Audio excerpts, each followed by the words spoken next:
Assalamualaikum warahmatullahi wabarakatuh. Warahmatullahi wabarakatuh. Eh, Bapak Ibu yang saya hormati, Ibu Kepala saya yang saya hormati, Bapak Ibu guru yang saya hormati, di sini izinkan saya mendiseminasikan materi modul budaya positif yang sudah saya laksanakan, materi di dalam guru penggerak selama pendidikan kurang lebih waktunya 2 bulan. Jadi izinkan saya mengganggu waktunya Bapak Ibu. Adapun materi yang akan saya sampaikan nanti yaitu tentang modul budaya positif. Sebelum saya menyampaikan materi tersebut, saya mohon izin dan mohon bimbingan dan arahannya kepada Ibu Kepala Sekolah, Ibu Siti Mukaroma. Waktu dan tempat kami persilakan. Bismillahirrahmanirrahim. Bismillahirrahmanirrahim. Rasa syukur sedalam-dalamnya kita panjatkan pada Allah Subhanahu wa taala, di mana pada kegiatan hari ini kita diberikan rahmat dan hidayahnya dari Allah Subhanahu wa taala. Yang saya hormati Bapak Ibu guru SDN 1 Sidomukti, yang saya banggakan Ibu Rizky Amelia Parapat. Bapak Ibu, pada hari ini kita berkumpul di ruangan ini dalam rangka kegiatan penyambutan pelaksanaan kegiatan aksi nyata yang dilaksanakan oleh Ibu Rizky Amelia Parapat dalam rangka memenuhi target program dari calon guru penggerak angkatan 7. Nah, dalam kegiatan ini mari kita sambut positif dan sambut dengan gembira dan mari kita dukung bersama-sama dalam kegiatan aksi nyata ini. Mudah-mudahan apa yang disampaikan oleh Ibu Rizky ini nanti akan bisa diaplikasikan secara langsung kepada siswa-siswi ataupun di sekolah kita ini. Mudah-mudahan dalam aksi nyata pada hari ini sepertinya Bu Rizky Amelia Parapat mengambil tema aksi nyata dalam budaya positif. Nah, ini tentu bagus Bapak Ibu ya. Nah, ini yang kita harus dukung kegiatan ini, mudah-mudahan bisa memberikan aksi yang positif juga untuk sekolah kita ke depannya. Kita berikan aplaus dulu, penyemangat dulu untuk Bu Rizky Amelia. Untuk itu dengan membaca bismillah kami persilahkan Bu Rizky Amelia Parapat untuk bisa menunjukkan aksi nyatanya. Seperti itu. Ya. Itu saja sambutan yang dapat saya sampaikan sebagai penyemangat, sebagai motivasi, maju terus, bergerak terus, dan mari kita gerakkan, dan mudah-mudahan semua warga SDN 1 Sidomukti dengan aksi nyata yang sudah diberikan dari Bu Rizky Amelia Parapat, kita semua bisa bergerak secara bersama-sama. Saya akhiri, billahi taufiq wal hidayah. Assalamualaikum warahmatullahi wabarakatuh. Waalaikumsalam warahmatullahi wabarakatuh. Terima kasih Ibu Kepala Sekolah atas dukungan, bimbingan, dan arahannya. Semoga saya dapat melaksanakan aksi nyata ini dengan lancar. Mohon maaf Bapak Ibu, sebelumnya saya di sini mengganggu waktunya. Saya akan mendiseminasikan modul yang selama ini sudah saya pelajari kurang lebih selama 2 bulan di dalam pendidikan guru penggerak Adapun kegiatan pada hari ini yaitu aksi nyata budaya positif. Mudah-mudahan apa yang saya sampaikan nanti bisa bermanfaat untuk Bapak Ibu, bisa diterapkan di sekolah kita ini, di sekolah kita SDN 1 Sidomukti ini. Bapak Ibu, sebelum saya mengikuti guru penggerak ini, selama saya menjadi pendidik itu banyak ternyata kekurangan, kesalahan yang saya laksanakan dalam mengajar anak-anak, terutama dalam melaksanakan pembelajaran di dalam kelas. Setelah saya mengikuti pendidikan guru penggerak ini, banyak sekali wawasan, ilmu baru yang saya dapatkan. Kemudian mudah-mudahan ilmu yang saya dapatkan ini bisa saya terapkan di SDN 1 Sidomukti serta bermanfaat untuk Bapak Ibu semua. Di sini ada pun materi yang pertama yaitu budaya positif. Kemudian saya mau memperkenalkan diri terlebih dahulu. Di dalam pendidikan guru penggerak ini ada pembimbing yaitu Bapak Fasilitator, beliau Bapak Bahir Ramsah, SPD MPD. Beliau berasal dari Langkat, Sumatera Utara. Kemudian ada pengajar praktik yaitu Bapak Willy Anggrian SPD. Mungkin Bapak Ibu sudah pernah berjumpa ya di pendampingan individu 1 itu sudah pernah bertemu. Kemudian saya sendiri Rizky Amelia Parapat, calon guru penggerak angkatan 7 dari SDN 1 Sidomukti. Semoga pendidikan saya nanti selama 6 bulan bisa berjalan lancar, bisa lulus dengan sertifikat yang mendapatkan nilai yang baik.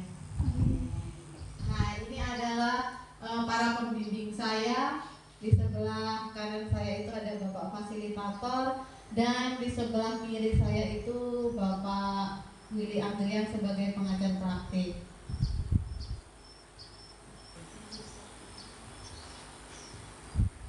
Tujuan pembelajaran pada aksi nyata ini saya harus dapat menyampaikan pembelajaran dari penerapan konsep inti dari modul budaya positif serta pemahaman mengenai konsep-konsep inti dalam modul budaya positif.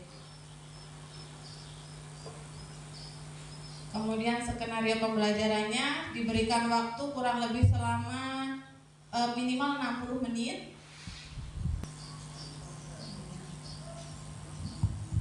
Nah, materi yang akan saya sampaikan itu yaitu budaya positif. Bapak Ibu mungkin sekarang ini di kurikulum terbaru yang akan kita laksanakan yaitu kurikulum Merdeka ya.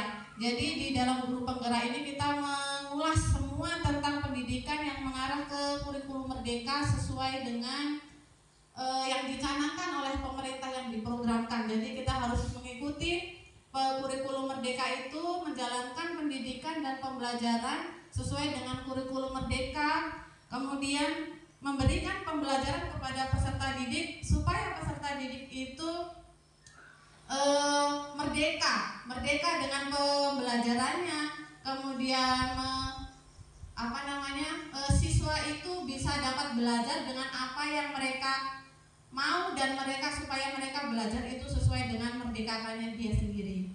Tetapi sebagai pendidik kita harus diarahkan menuntun siswa, menuntun tumbuh kembangnya siswa supaya siswa itu dapat bergerak, dapat menggali potensinya, tetapi kita tetap harus mengarahkan jalannya mereka supaya mereka tetap sesuai bakat dan potensinya.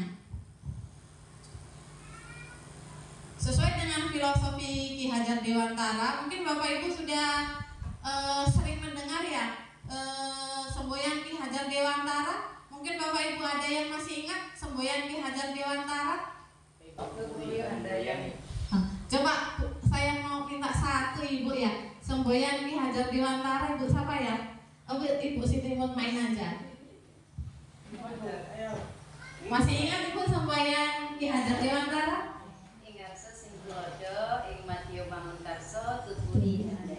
Iya, itu tadi adalah semboyan Ki Hajar Dewantara yang harus kita terapkan, yang harus kita yakini di dalam diri kita. Apa sih artinya semboyan dari Ki Hajar Dewantara tadi?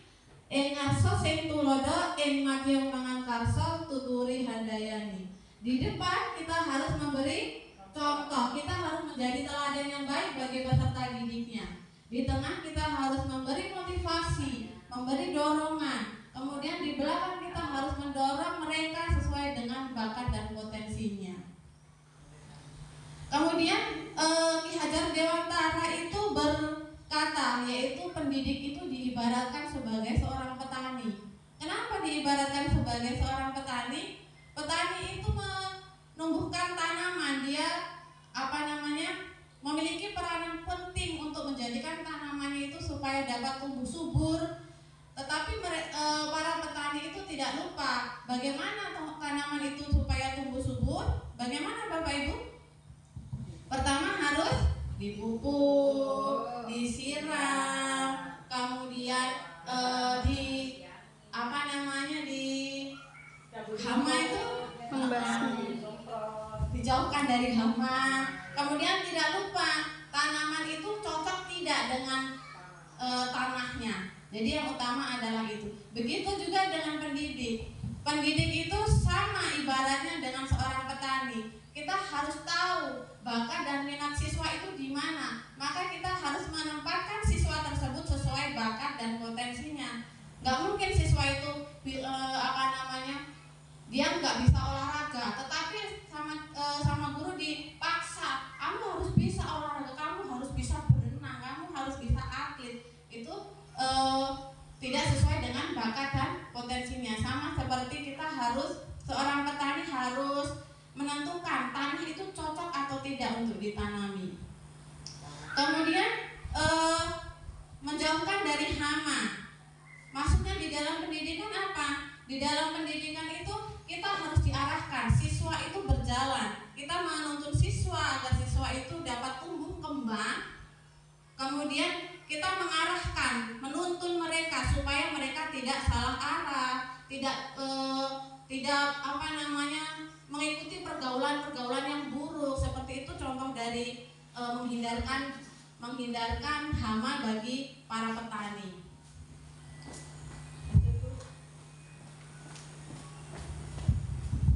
Kemudian bagaimana cara kita agar kita dapat mengikuti sesuai dengan filosofi Ki Hajar Dewantara. Salah satu caranya yaitu yang dilakukan guru dalam membantu siswa agar tumbuh maksimal dan mempunyai karakter profil pelajar Pancasila adalah dengan membangun budaya positif yang berpihak pada murid. Membangun keyakinan mereka, membuat visi sekolah yang menumbuhkan dan mengembangkan budaya positif agar dapat diterapkan di sekolah. Kemudian dalam mewujudkan budaya positif itu perlu adanya yang namanya disiplin positif. Disiplin positif itu seperti motivasi untuk melakukan disiplin positif agar tercipta budaya positif. Salah satu tanggung jawabnya seorang guru apa? Yaitu menciptakan suatu lingkungan yang positif. Jadi disiplin positif itu supaya bisa tercapai, langkah yang pertama kita harus membuat lingkungan positif. Apa itu lingkungan positif? Lingkungan yang nyaman. Jadi disiplin positif itu kita awalnya buat lingkungan itu supaya nyaman. Nyaman untuk guru, nyaman untuk siswa. Maka dengan nyaman itu siswa lama-lama akan tertarik. Dan juga dukungan dari semua warga sekolah, dari kepala sekolah, dari guru, dari wali murid, semua elemen warga sekolah itu harus saling mendukung. Kemudian saling belajar, saling bekerja sama, berkolaborasi, dan tidak lupa kita harus mandiri. Mandiri itu apa? Mandiri itu kita harus pandai-pandai mengembangkan potensi kita supaya kita dapat menularkan ke semua elemen warga sekolah. Kita harus rajin mengikuti pengembangan diri.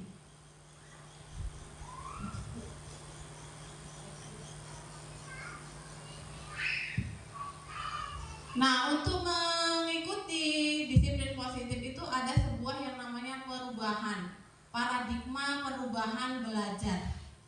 Sebelum saya mengikuti guru penggerak ini, saya itu mengajar dulu hanya dengan metode ceramah kayak gini. Kira-kira menurut Bapak Ibu kalau ceramah monoton itu bagaimana tanggapan siswa? Ngantuk. Bosan, ngantuk, jenuh, bahkan ada yang siswanya tidur ya Bapak Ibu ya. Iya, begitu juga dengan saya. Saya sebelum mengikuti guru penggerak, yang penting anakku tak ajari, tak kasih ilmu, seperti itu. Jadi setelah mengikuti guru penggerak ini, banyak sekali motivasi, arahan, kemudian metode-metode supaya pembelajaran itu dapat berpusat pada siswa. Jadi selama ini pembelajaran yang saya lakukan itu berpusatnya pada guru. Semua sumber belajar itu hanya ada pada guru di dalam hati saya tadi. Kalau mungkin Bapak Ibu, mungkin yang senior mungkin sudah bisa lah. Tapi kalau saya sebelum mengikuti guru penggerak ini, ya tadi hanya menggunakan metode yang ceramah, menggunakan metode yang monoton sehingga mereka itu taunya membaca, menulis, mengisi soal seperti itu. Nah, di dalam kurikulum Merdeka kita harus melakukan sebuah perubahan paradigma belajar, yaitu pengajaran yang sesuai dengan bakat, kemampuan, kemudian bagaimana caranya melakukan pendekatan belajar yang berpusat pada peserta didik berdasarkan tingkat kemampuan mereka, bukan pada tingkat kelas. Jadi semua siswa dari kelas 1 kelas 6 itu punya potensi, mereka itu dilahirkan dengan keunikannya masing-masing, punya bakatnya masing-masing. Kita sebagai pendidik itu wajib mengasah bakat mereka. Misalnya dari kelas 1 dia sudah pandai melakukan mempunyai potensi menari, maka dari kelas 1 itu harus diajarkan bakat tersebut, diasah dari dasar bagaimana dia nanti berkembang sesuai dengan potensinya. Oke, seperti itu ya Ibu ya. Kemudian belajar itu sesuai dengan kebutuhan dari tahap perkembangannya untuk mewujudkan profil pelajar Pancasila. Jadi itu adalah program yang dicanangkan oleh pemerintah. Jadi kita harus mengikuti program profil pelajar Pancasila sesuai dengan kurikulum Merdeka.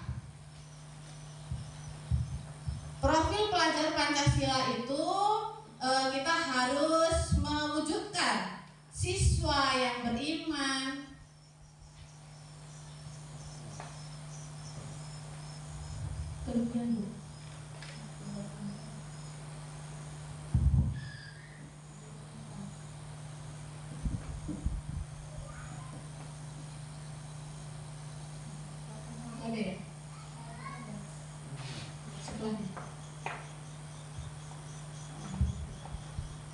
profil pelajar Pancasila itu kita harus mewujudkan siswa yang beriman, bertakwa, berkarakter baik, dan juga berakhlak mulia. Itu adalah dasar. Jadi kita walaupun sepandai-pandainya peserta didik kita, sepandai-pandainya mereka dalam teknologi, tetapi tetap didasari dengan sebuah karakter berakhlak mulia. Kemudian mandiri, siswa kita itu diajarkan untuk mandiri. Mandiri itu gimana coba Bapak Ibu?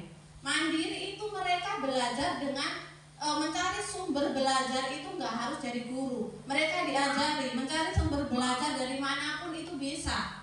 Apalagi sekarang zamannya gadget. Gadget itu di rumah pasti punya semua. Mereka bisa mencari sumber belajar dari gadget mereka di rumah. Kemudian bernalar kritis, berkebenekaan global, bergotong royong. Di salah satu profil pelajar Pancasila ini sudah banyak yang diterapkan di sekolah kita ya. Yang pertama yaitu bergotong royong. Bergotong royong itu kita terapkan pada Jumat Sedekah, itu termasuk bergotong royong. Kreatif, siswa kita harus menjadi siswa yang kreatif, menjadi peserta didik yang kreatif. Nah, kita memasuki konsep disiplin positif dan motivasi. Apa sih makna disiplin positif itu? Mungkin kalau Bapak Ibu mengenal disiplin. Disiplin itu seperti konotasinya negatif ya Bapak Ibu. Disiplin itu seperti kayak peraturan yang harus kita takuti, yang harus kita laksanakan dan berhubungan dengan melanggar hukum. Misalnya kalau kita nggak disiplin pasti akan kena sanksi. Mungkin seperti itu Bapak Ibu ya. Tetapi menurut Ki Hajar Dewantara, disiplin itu bagaimana menciptakan murid yang merdeka? Syarat utamanya adalah harus ada disiplin yang kuat. Disiplin yang dimaksud adalah disiplin diri. Disiplin yang ada dalam diri kita. Disiplin yang tertanam dalam hati sendiri-sendiri. Setiap manusia itu kalau kita memberikan motivasi arahan yang baik, maka mereka akan meyakini akan adanya disiplin positif di dalam dirinya sendiri. Mereka menyadari bahwa disiplin itu harus saya laksanakan. Disiplin itu siapa yang mengontrol? Diri kita sendiri. Disiplin itu harus diciptakan dalam diri kita sendiri. Dari mana? Dari motivasi-motivasi tadi. Kita harus mempunyai motivasi diri kita sendiri. Mau apa kita, mau seperti apa kita, maka akan tercipta disiplin seperti itu. Disiplin dalam diri itu dimaksud adalah disiplin internal. Kemudian jika tidak ada di dalam diri kita sendiri, maka harus dibutuhkan disiplin dari orang lain. Contohnya seperti peraturan sekolah. Peraturan sekolah itu adalah contoh disiplin eksternal, yaitu membutuhkan disiplin dari orang lain.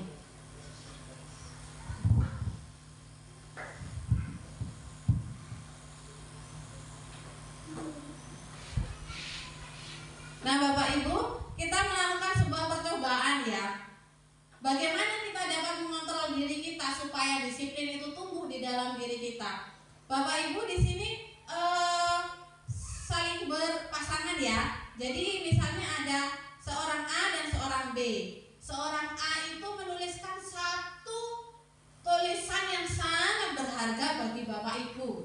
Boleh ditulis pokoknya sesuatu yang sangat penting untuk kehidupan Bapak Ibu. Dan itu untuk yang Ibu B itu bagaimana cara tulisan tersebut Ibu kepal sekuat Bapak Ibu. Kemudian tugasnya Ibu yang B apa? Tugasnya yaitu membuka kepalan tangan Ibu A tadi. Bagaimana Ibu A itu dapat terbuka kepalan tangannya, sedangkan di dalam kepalan tangannya itu sesuatu yang sangat berharga, sesuatu yang sangat penting untuk kehidupannya, yang sangat berharga. Pokoknya bagaimanapun supaya kepalan si Ibu A ini tadi dapat terbuka, dengan cara bagaimanapun, dengan cara diancam ya boleh, diseneni ya boleh, kemudian dihukum ya boleh, dikasih uang diiming-iming ya boleh. Bagaimana caranya supaya kepalan itu terbuka?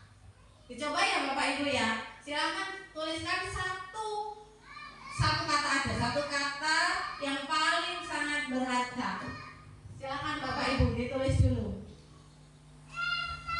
di kertas kecil aja. Nanti Bapak Ibu, nanti Ibu buat kepalan di kepal. Bagaimana caranya si Ibu B ini tadi bisa membukanya? Pokoknya dengan cara apapun. Dikelitikin. Sesuatu yang sangat berharga di kepal sekuat tenaga ya Bapak Ibu ya. Nanti bagaimana caranya Ibu ini bisa mempalnya? Oh, itu seolah-olah yang pegang itu jangan sampai Pokoknya sebisa mungkin Ibu itu harus membukanya sesuai. Gak apa-apa dibuka kalau Ibu sudah mengontrol dirinya. Sudah Bapak Ibu? Sudah ditulis? Sudah. Saya minta Bu Ngadini sama Bu Sri dulu. Bagaimana Bu Sri membuka kepala tangannya Bu Ngadini? Bukan aku yang buka. Oh, Bu Sri membuka kepala tangannya Bu Ngadini. Bu Ngadini mengepal benda, mengepal kata. Yang nulis Bu Sri ini. Oh ya udah, berarti Bu Sri mengepal tangannya, Bu Ngadini mencoba membuka kepala tangannya. Pokoknya bagaimanapun caranya, apa dikayak duit, apa diiming-imingi, biar terbuka gimana, tapi posisinya tetap bertahan. yang penting jangan kekerasan. Sini. Boleh dipaksa, dipaksa tangannya itu ya boleh. Pokoknya bagaimana supaya bisa terbuka. Nanti tak kasih hadiah. Kasih hadiahnya apa? Kasih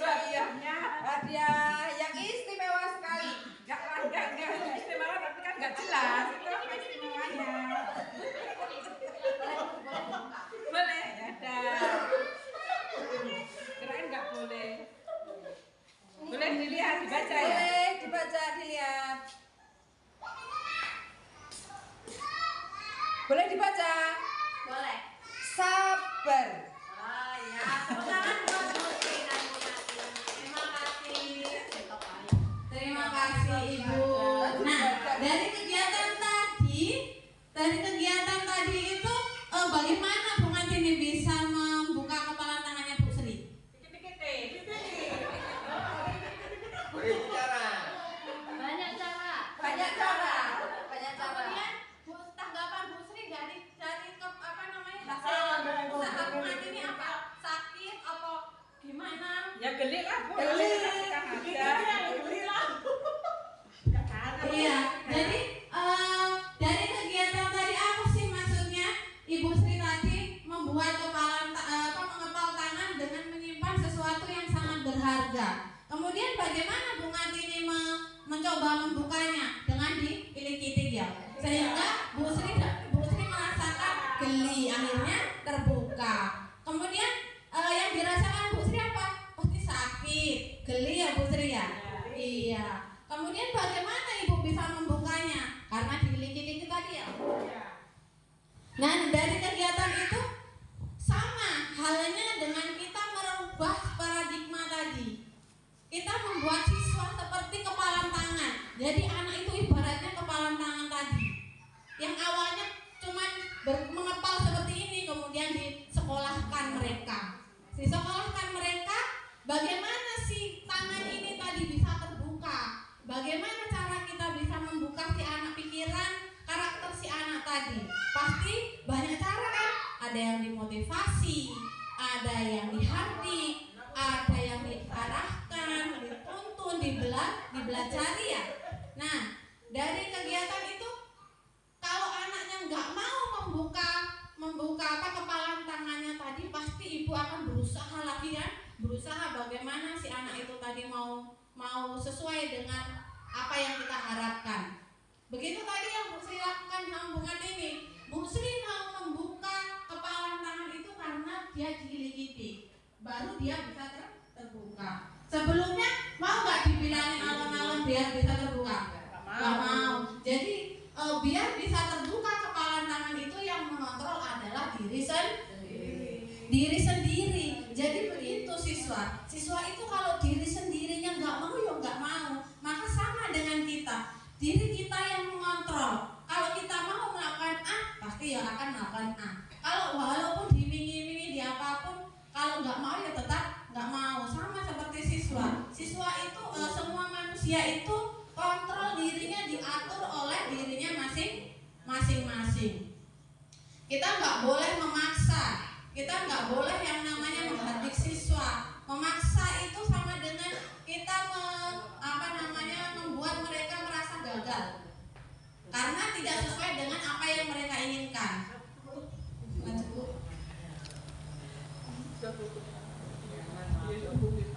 Lanjut Bu. Untuk membangun budaya positif tadi di sekolah perlu menyediakan lingkungan yang positif. Jadi lingkungan positif tadi lingkungan yang nyaman ya Bapak Ibu ya.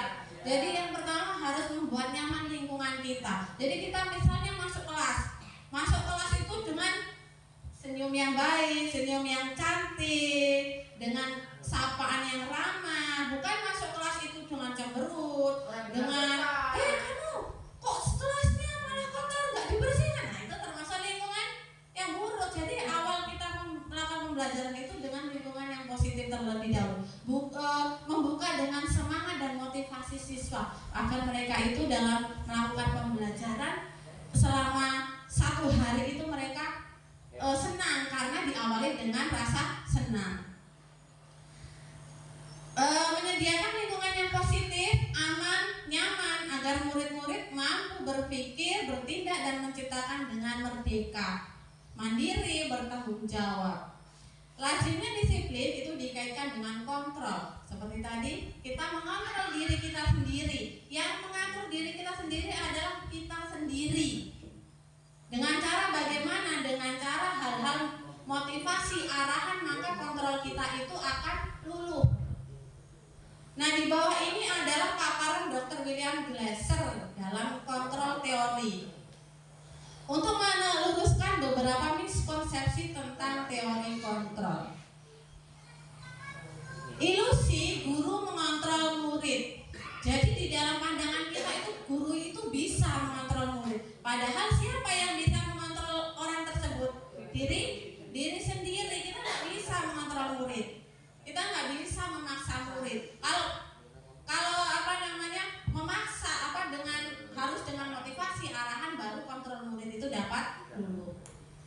Ilusi bahwa semua penguatan positif itu efektif dan bermanfaat. Jadi semua penguatan positif itu motivasi, kata-kata kita yang positif itu nggak efektif untuk dan bermanfaat, harus menggunakan cara yang lainnya. Kemudian ilusi bahwa kritik itu membuat orang merasa bersalah. Jadi kalau kita mengkritik siswa itu pasti mereka akan mau melakukan apa yang kita mau, sehingga mereka merasa bersalah, terus anak tersebut mengikuti apa yang kita mau tadi. Ilusi bahwa orang dewasa itu memiliki hak untuk memaksa. Orang dewasa itu, walaupun orang dewasa itu mereka nggak berhak untuk memaksa. Walaupun mereka sudah dewasa, memaksa murid itu nggak berhak loh Bapak Ibu ya. Kemudian bagaimana supaya bisa kita merubah paradigma tersebut? Teori dan stimulus respon tentang dunia dan kontrol informasi dunia. Di Zoom Bu. Minta tolong di Zoom Bu, Diana yang kolomnya itu. Bisa nggak? Kelihatan ya Bapak Ibu ya. Jadi stimulus respon itu yang realitas kebutuhan kita sama. Kebutuhan kita sama nggak Bapak Ibu? Kebutuhan setiap manusia itu sama nggak? Tidak. Stimulus respon dan kebutuhan manusia itu sama. Padahal teori kontrolnya kebutuhan manusia itu berbeda. Kemudian stimulus respon, semua orang itu dapat melihat hal yang sama. Jadi semua orang itu dapat melihat pandangan kita itu sama. Si anak itu nggak bisa misalnya berjalan mau ke arah mana. Kita melihat mereka itu mau berjalan ke kanan, ke kiri, kita pandangannya berbeda pasti. Oh dia pasti mau ke kanan. Pas ibu sebelah, oh pasti dia mau ke kiri. Nah teori kontrolnya itu setiap orang memiliki gambaran yang berbeda. Kemudian stimulus, kita mencoba mengubah orang agar berpandangan sama dengan kita. Tapi teori kontrolnya kita berusaha memahami pandangan orang lain tentang dunia. Kemudian perilaku buruk dilihat dengan suatu kesalahan. Itu stimulus kontrolnya. Padahal teori kontrolnya semua perilaku itu memiliki tujuannya. Setiap kesalahan siswa itu pasti dia punya alasan supaya mereka itu dapat sesuai apa yang dia mau. Kemudian orang lain bisa mengontrol saya. Bisa nggak orang lain mengontrol diri orang lain? Nggak bisa. Hanya Anda sendiri yang bisa mengontrol diri Anda. Seperti contohnya tadi, Bu Sri mau dibuka tapalan tangannya karena menurut hatinya, karena menurut rasa yang dia rasakan. Di tanganku dilikitik, aku tak buka wela timbang aku dilikitik sampai kaku. Nah, seperti itu. Makanya itu teori kontrol diri. Kontrol diri itu hanya ada pada diri kita sendiri. Saya bisa mengontrol orang lain. Bisa nggak saya mengontrol Bapak Ibu? Nggak bisa. Hanya Bapak Ibu sendiri yang mengontrol diri Bapak Ibu. Anda tidak bisa mengontrol orang lain. Kemudian pemaksaan ada pada saat bujukan itu gagal. Ketika kita memberi arahan kepada siswa, nak kamu ini harus seperti ini. Kemudian gagal, kamu nggak belum mengikuti apa guru, sana belajar di kelas. Baik nggak kira-kira? Maka kolaborasi dan konsensus menciptakan pilihan-pilihan baru. Ngapa sih nak kamu kok nggak mau seperti yang dikatakan bu guru? Alasanmu apa? Nah seperti itu kan pasti tidak harus menggunakan kekerasan. Kemudian model berpikir menang dan kalah. Tentang Bapak Ibu orang dewasa, oh saya pasti bisa memenangkan hati siswa. Pasti dengan apapun saya pasti menang. Saya bisa mengontrol murid. Padahal teori kontrolnya itu model berpikir menang-menang. Jadi semua itu nggak ada yang kalah, nggak ada yang gagal. Siswa itu nggak ada yang gagal. Seburuk apapun siswa pasti punya tujuannya. Dia pasti akan menang sesuai dengan apa yang dia mau. Tetapi kita harus mengarahkan.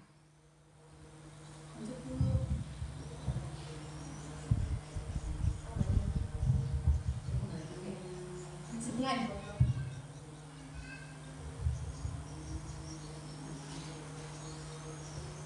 tujuan dari disiplin positif yaitu menanamkan motivasi murid-murid kita, yaitu untuk menjadi orang yang mereka inginkan, mereka apa yang mereka mau. Setiap siswa itu berbeda-beda kemauannya. Bagaimana cara kita mengarahkan setiap siswa tersebut? Dan menghargai diri sendiri dengan nilai-nilai yang mereka percaya. Mereka telah memiliki motivasi intrinsik. Kita harus menanamkan motivasi intrinsik, motivasi di dalam dirinya, menanamkan bagaimana si anak itu meyakini saya mau jadi apa. Maka kita harus mengasah mereka, menuntun mereka supaya mereka itu sesuai dengan apa yang mereka inginkan, dengan cara mengarahkan ke karakter-karakter pendidikan yang baik, disiplin positif, lingkungan yang dimulai dengan lingkungan yang nyaman.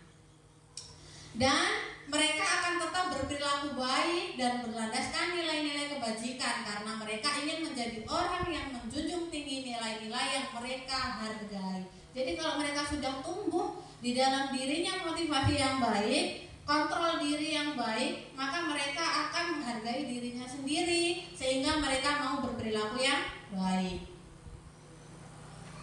Lanjut, Bu. Nah, di dalam diri manusia itu dia mau berperilaku sesuai apa yang mereka inginkan. 3 motivasi perilaku manusia. Jadi manusia mau melakukan sesuatu itu pasti ada motivasinya, pasti ada alasan mereka itu mau apa. Yang pertama, mereka melakukan sesuatu perilaku itu untuk menghindari agar ketidaknyamanan atau hukuman. Saya mau nyapu lah, ben gak diseneni guru nih. Itu motivasi mereka mau nyapu. Aku tak melak guru penggerak lah, ben gak diseneni kepala sekolah. Itu saya. Kemudian untuk yang kedua, untuk mendapatkan imbalan atau penghargaan dari orang lain. Jadi aku tak nganulah belajar yang pinter, ben aku itu peringkat. Jadi itu mendapatkan penghargaan atau imbalan. Aku tak pura-pura baiklah karo koncone ben dipuji. Dia mau melakukan kebaikan itu karena dipuji, padahal itu tidak baik. Motivasi karena keterpaksaan gitu. Jadi manusia berperilaku itu pasti ada tujuannya. Yang ketiga, untuk menjadi orang yang mereka inginkan dan menghargai dirinya sendiri dengan nilai-nilai yang mereka percaya. Jadi dari 3 motivasi kira-kira mana yang harus ditanamkan Bapak Ibu? Mana kira-kira motivasi 1, 2, 3 ini yang harus ditanamkan? Yang ketiga, motivasi perilaku yang harus kita tanamkan adalah menjadi orang yang mereka inginkan, bukan karena penghargaan, bukan karena mereka takut dihukum, seperti itu. Dihukum oleh suatu penghargaan. Nah ini Bapak Ibu, ada materi yang dihukum oleh suatu penghargaan. Jadi penghargaan itu, kita memberikan penghargaan kepada siswa, itu sama saja kita menghukum mereka. Kemarin sebelum kita bagi rapat itu kita sempat berkolaborasi ya Bapak Ibu ya, berinteraksi. Nah, bagaimana sih kok ada penghargaan? Biasanya dapat peringkat, kok ada yang nggak dapat peringkat. Ternyata setelah mengikuti pendidikan guru penggerak itu, penghargaan itu adalah suatu hukuman. Kenapa? Lanjut Bu. Yang pertama, penghargaan itu jika kita laksanakan dalam jangka pendek dan jangka panjang itu, maka orang tersebut akan ketergantungan oleh penghargaan yang diberikan. Jadi mereka itu melakukan motivasi untuk aku belajar pinter tadi lah supaya ada kelas 1 aku peringkat, lalu aku peringkat seperti itu. Jadi mereka itu akan ketergantungan. Kelas 3 pasti aku itu peringkat lah, itu hadiah meneng, seperti itu. Mereka akan ketergantungan. Mereka pasti akan mengharapkan penghargaan tersebut. Kemudian jika kita mendapatkan penghargaan untuk melakukan sesuatu yang baik, maka kita senantiasa berharap mendapatkan penghargaan tersebut lagi. Pernah ya Bapak Ibu ya, di kelas 1 dia peringkat, dapat hadiah buku kalau nggak salah. Di kelas 2 dia peringkat, nggak dapat hadiah. Terus apa komentarnya? nggak apa-apa lah guruku nggak ngekei hadiah, sementing aku wis tahu. Nah itu namanya mengharapkan ketergantungan dengan suatu penghargaan. Jadi mereka itu berperilaku karena penghargaan itu tadi, bukan karena aku pintar untuk diriku sendiri, aku pintar untuk supaya bekal menjadi masa depan yang baik. Lanjut Bu Diana. Penghargaan itu tidak efektif. Suatu penghargaan adalah suatu benda atau peristiwa yang diinginkan, yang dibuat dengan persyaratan. Hanya jika Anda melakukan hal ini, maka Anda mendapatkan penghargaan yang diinginkan. Jadi penghargaan itu tidak efektif, karena pada peristiwa tertentu hanya anak-anak tertentu yang mendapatkan suatu penghargaan. Misalnya kayak prestasi, hanya yang dapat penghargaan yang dapat prestasi 1, 2, dan 3 ya Bapak Ibu ya. Sisanya bagaimana yang nggak dapat peringkat? Nggak dapat apa-apa, dia hanya gigit jari. Padahal setiap siswa itu merdeka, padahal setiap siswa itu punya potensinya. Mereka pandai di bakatnya masing-masing. Nah maka dari itu penghargaan itu dapat tidak efektif. Kemudian penghargaan itu dapat merusak hubungan. Nah, penghargaan merusak hubungan. Ketika seorang diberi penghargaan, diberi pujian di depan orang banyak, maka yang lain akan merasa iri. Itu merusak hubungan. Karena sahabatan, misalnya ada anak buah sahabatan, mereka setiap hari belajar bersama, berkolaborasi bersama. Yang satu dapat peringkat, yang satu enggak. Aku loh ndek ingin karo bu guruku dinilai 10, dia nilai 7, tapi kok hasil akhirnya aku kok enggak dapat peringkat. Aku pegelah karo kancaku iki. Seperti itu. Jadi itu merusak hubungan. Dan sebagian dari mereka akan tidak menyukai orang yang diberikan penghargaan tersebut. Ya enggak Bapak Ibu? Iya, pasti alah rasa cedek-cedek karo cekak cah pinter-pinter. Dhek kok pasti disayang guru nih karena dhek dapat penghargaan. Kita wis jauh-jauh aja. Seperti itu. Itu merusak hubungan. Jika seseorang guru sering memberikan penghargaan kepada murid-muridnya, besar kemungkinan murid-muridnya itu termotivasi hanya untuk menyenangkan gurunya. Hanya untuk menyenangkan gurunya, menyenangkan kita. Jadi mereka melakukan satu perilaku yang baik itu hanya supaya gurunya itu senang. Kemudian mereka tidak akan bersikap jujur kepada guru tersebut. Misalnya kita mengharapkan si anak itu dapat nilai 100. Lah aku tak jontek wae lah, aku tak buka buku lah waktu ulangan. Ben guruku senang, ben aku nggak dimarah guruku. Kalau dapat 100 pasti aku dipuji. Pasti anak seperti itu ya Bapak Ibu ya. Maka dia akan melakukan berbagai hal, berbagai cara, dengan cara yang tidak jujur seperti tadi. Penghargaan menciptakan persaingan di dalam kelas dan persaingan menciptakan kecemasan. Mereka yang percaya bahwa mereka tidak memiliki kesempatan untuk mendapatkan penghargaan akan berhenti mencoba. Jadi mereka yang walaupun mereka sudah bersusah payah, mereka melakukan bagaimanapun caranya, terus tiba-tiba di akhirnya dia nggak dapat suatu penghargaan, maka besoknya dia tidak akan mau mencoba lagi. Karena dia sudah lelah dengan apa yang aku harus mencoba berkali-kali, harus ngantek tiba barang, tapi aku nggak iso. Sebenarnya lah aku tak gini wae. Seperti itu Bapak Ibu ya. Lanjut Bu. Penghargaan mengurangi ketepatan. Sebelah kanan Bu.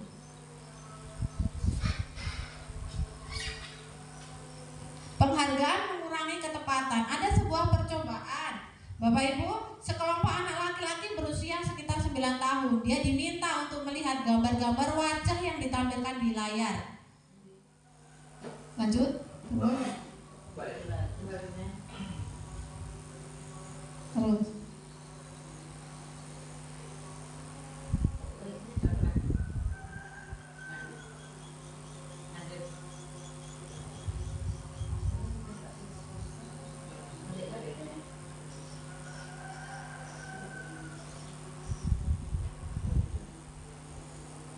ininya masukin sini. Lanjut. Lanjut ya. Nggak ada ya Bapak Ibu ya. Nah, balik mana?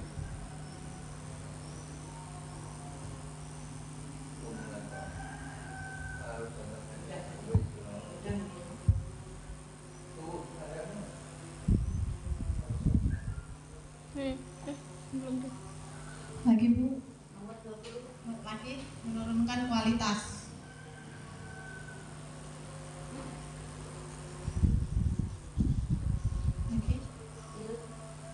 Lagi ke kanan lagi. Nah ini penghargaan menurunkan kualitas.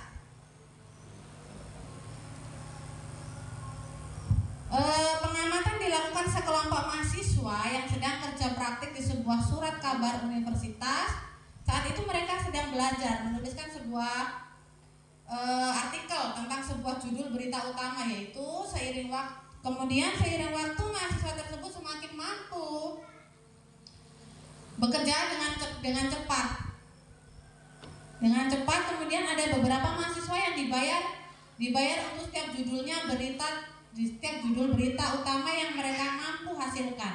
Dan setelah beberapa lama mahasiswa yang dibayar ini, hasil kinerjanya berhenti berkembang. Mereka yang tidak menerima bayaran terus berupaya mengasah diri menjadi lebih baik. Jadi ada sebuah percobaan. Ada seorang mahasiswa penghargaan karena dia mau mendapatkan sebuah penghargaan, maka dengan apapun caranya, seperti contohnya mahasiswa yang membayar tadi ya, ada siswa yang melakukan eksperimen dengan cara dilakukannya sendiri dan dengan cara membayar. Nah, yang menggunakan eksperimen dia sendiri, dia pasti akan selalu mengembangkan eksperimen tersebut. Tetapi ketika mahasiswa yang membayar tadi, mereka hanya sampai di situ. Mereka nggak bisa mengembangkan lagi. Kenapa? Karena mereka nggak tahu inti dari eksperimen tersebut. Jadi penghargaan itu dapat menurunkan suatu kualitas. Lanjut Bu. Penghargaan mematikan kreativitas. Murid-murid diminta berpikir mengenai hadiah atau penghargaan yang bisa mereka dapatkan bila berhasil menulis sebuah puisi. Kreativitas kelompok. Murid-murid ini menjadi berkurang dibandingkan dengan yang tidak diberitahukan tentang hadiah yang bisa mereka terima. Jadi mereka melakukan sesuatu, misalnya kita memberikan suatu percobaan kepada siswa, yaitu membuat puisi hasil karyanya mereka. Tapi ibu guru nggak memberitahu untuk apa hasil karyanya tadi. Tetapi ketika ibu-ibu memberitahu, nanti lesson api kreativitasnya nanti tak kasih hadiah. Seperti itu, maka mereka akan berkreativitas karena mereka mau dihargai. Penghargaan itu menghukum. Penghargaan itu menghukum, mereka tidak mendapatkan penghargaan misalnya dalam sistem ranking. Mereka mendapatkan ranking kedua akan merasa paling dihukum. Karena apa? Mereka merasa gagal, padahal mereka itu sudah berupaya, bersusah payah mencoba bagaimana caranya ben aku dapat ranking siji. Tetapi karena hasil akhirnya mereka ranking 2, maka mereka merasa ya kok ranking loro, padahal aku ini wis belajar. Nah, dirinya merasa gagal, dirinya merasa dihukum. Memberikan penghargaan dan hukuman adalah hal yang sama, karena keduanya mencoba mengendalikan perilaku seseorang. Jadi memberikan penghargaan itu setara dengan menghukum, karena mereka mempunyai motivasi untuk melakukan sesuatu yang baik itu karena suatu penghargaan. Maka Bapak Ibu, penghargaan itu tidak efektif kalau dilaksanakan, karena sekarang itu kita menggunakan kurikulum merdeka, kurikulum yang sesuai dengan bakat potensi siswa masing-masing. Semua siswa itu berprestasi sesuai dengan potensinya jika diasah dengan baik. Seperti itu Bu ya. Jadi pembelajaran itu harus berpusat kepada siswa. Pembelajaran itu harus sesuai kodrat alam dan kodrat kodrat zamannya. Kodrat alam dan kodrat zamannya itu apa? Kita berada pada era globalisasi, era modern, era digital, semuanya menggunakan digital dan teknologi ya Bapak Ibu ya. Bapak Ibu bisa menggunakan IT? Bisa. Nah, maka kita memasuki dunia digital seperti ini, siswa kita harus diajari. Kita nggak sama dengan pendidikan kita zaman dahulu yang hanya membaca, menulis dan berhitung, menghafal. Tetapi di era globalisasi, menghadapi abad ke-21, anak itu harus diasah sesuai dengan kodrat zamannya. Zamannya gadget teknologi. Maka kita harus membekali mereka dengan apa yang sesuai dengan zamannya, supaya mereka masa depannya nanti bisa sesuai dengan potensinya. Karena sekarang di abad zaman 21 ini semuanya butuh teknologi. Nang bang saya ini harus pakai HP, nggak enak gesekan. Sekarang absen aja pakai jempol apa Bapak Ibu namanya yang jempol itu? Pinjer. Ya kan? Semuanya butuh teknologi. Enggak Gur, absen nih Gur di titik itu nggak modern, itu nggak enak lagi. Sekarang era globalisasi, era kodratnya siswa, kodrat zaman itu harus diikuti. Harus kita mengikuti, alah Bukis, nggak ngerti aku wis bene. Kodrat zaman ya wis bene. Sementing dhewe mlaku wae memberikan pelajaran siswa sing enek nang buku. Seperti itu. Tidak ya Bapak Ibu ya? Jadi sekarang kita di sekolah kita itu banyak aset-aset yang bisa kita manfaatkan. Jadi ada proyektor, ada sinyal HP, pasti semuanya punya HP ya, ada kotanya. Nanti buatlah sebuah pembelajaran yang menggunakan media-media yang menyenangkan sehingga dapat berpusat pada siswa. Kalau pembelajaran yang berpusat pada siswa itu nggak capek loh Bapak Ibu. Kita nggak kesel ngomong, wah itu nggak capek kita nanti. Jadi siswa itu yang bergerak itu siswa kita itu diberikan arahan. Nah kamu harus begini nak, dengan penilaiannya seperti ini, kriterianya seperti ini, maka kamu harus sesuai dengan penilaian tersebut. Dengan cara bagaimana? Kita menuntut. Nah kamu harus sesuai dengan yang poin 1, harus seperti itu. Jadi mereka berkembang sendiri, maka mereka akan tumbuh pikiran, berpikir kritis. Nah, dalam setiap perilaku seseorang, ya, dalam setiap perilaku seseorang itu pasti mereka itu mereka itu punya kebutuhan dasar. Kebutuhan dasar manusia itu ada 5, yaitu penguasaan. Yang pertama bertahan hidup, mereka butuh kasih sayang dan rasa diterima, mereka butuh kebebasan, mereka butuh kesenangan, dan mereka butuh penguasaan. Lanjut Bu. Kebutuhan manusia itu tadi ada 5 ya Bapak Ibu ya. Kebutuhan yang pertama itu kebutuhan bertahan hidup. Jadi setiap siswa itu punya kebutuhannya masing-masing. Setiap manusia, nggak hanya siswa, setiap manusia itu punya kebutuhan masing-masing yang ada pada dirinya sendiri. Yang pertama kebutuhan bertahan hidup.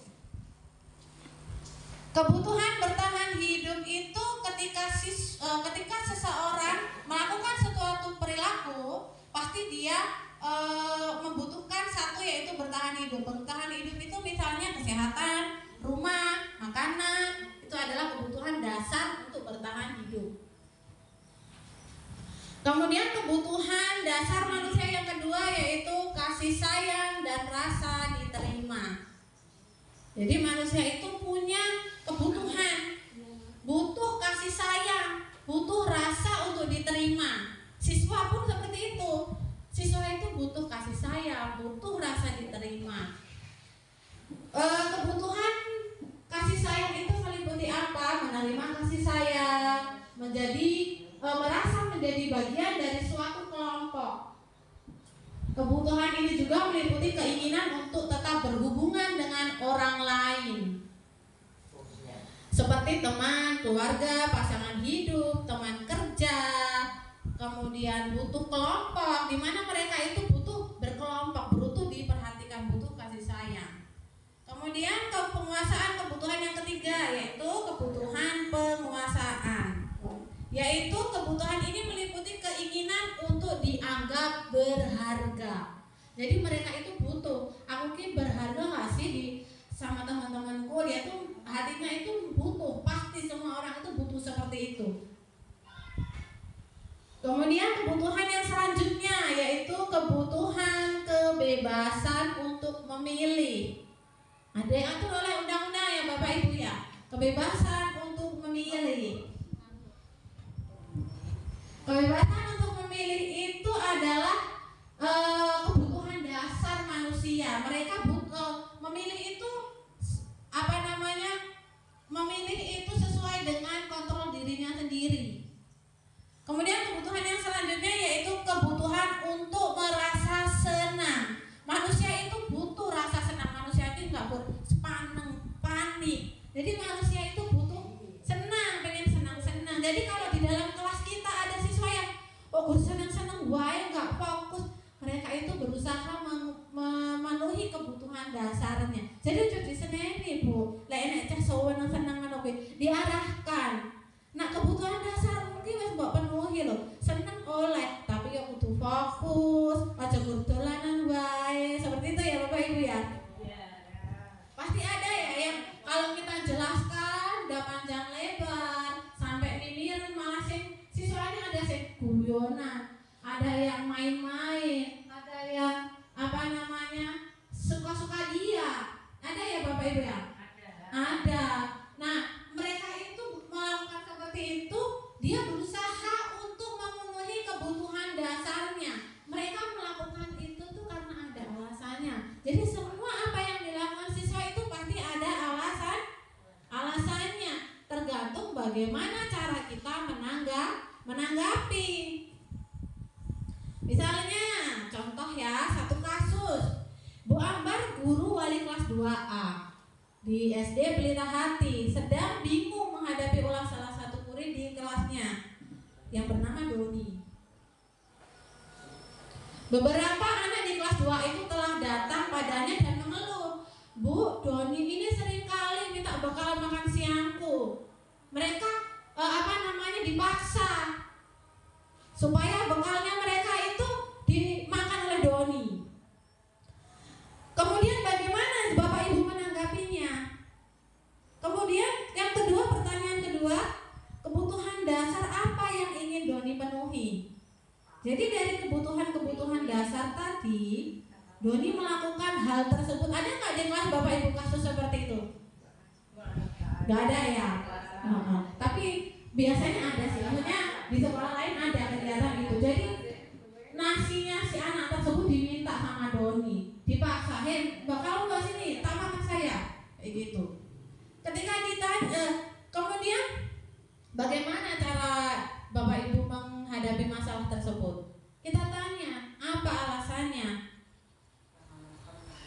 Kalau misalnya dia, saya tuh lapar loh Bu, nggak sarapan, nggak dikasih makanan sama mamaku urus yang PT, jadi nggak ada makanan di rumah. Maka ketika dia makan makanan, temannya tadi dia mencoba memenuhi kebutuhan dasar pangan, kebutuhan dasar hidup. Dia supaya bisa bertahan hidup yaitu dengan cara makan. Dia mengikuti pembelajaran lapar ya pasti nggak mudah ya Bapak Ibu ya. Jadi dia berusaha memenuhi kebutuhan dasarnya yaitu kebutuhan pangan. Jadi harus disalah kamu kalau kok mangan nih bekale kancane itu nggak boleh, besok mamamu dikon masak. Seperti itu, ibu harus menganalisa dulu apa sih maksudnya dia.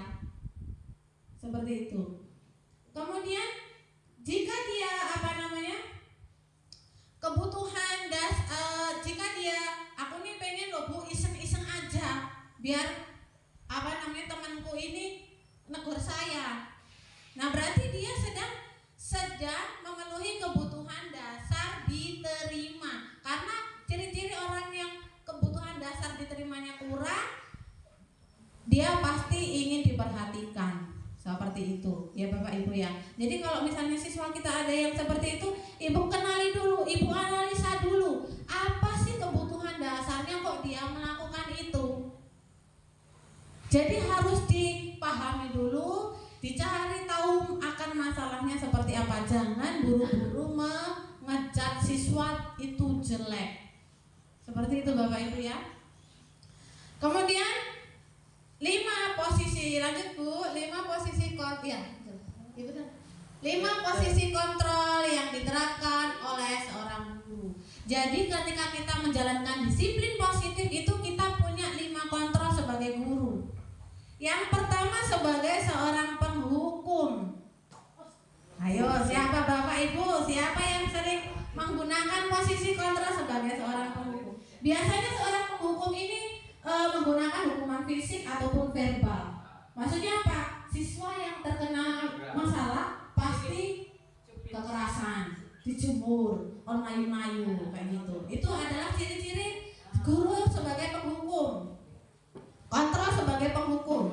Yang kedua, membuat orang merasa bersalah. Nah, pada orang merasa bersalah ini ciri-cirinya guru akan bersuara lebih lembut dan membuat orang merasa bersalah akan menggunakan keheningan yang membuat orang lain merasa tidak nyaman, bersalah atau rendah diri. Contohnya, nak kamu ini mbok yo aja nakal toh. Kamu gak kasihan toh sama bu guru.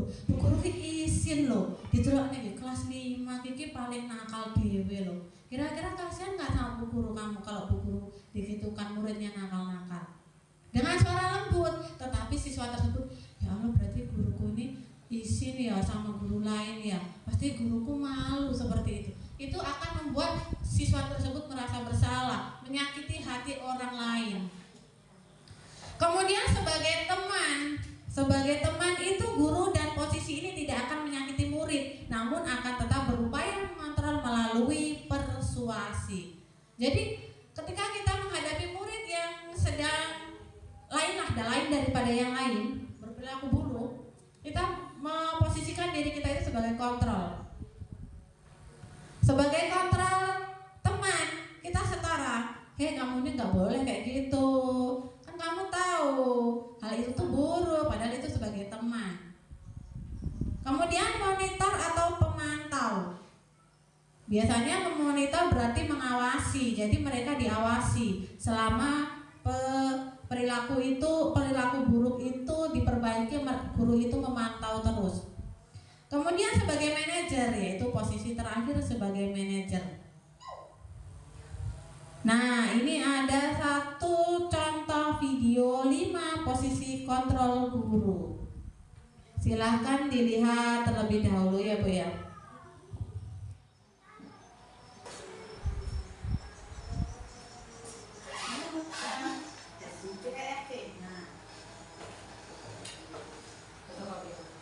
Dan Bapak Guru hebat. Dalam penerapan disiplin positif restitusi, salah satu program yang dikembangkan adalah 5 posisi kontrol.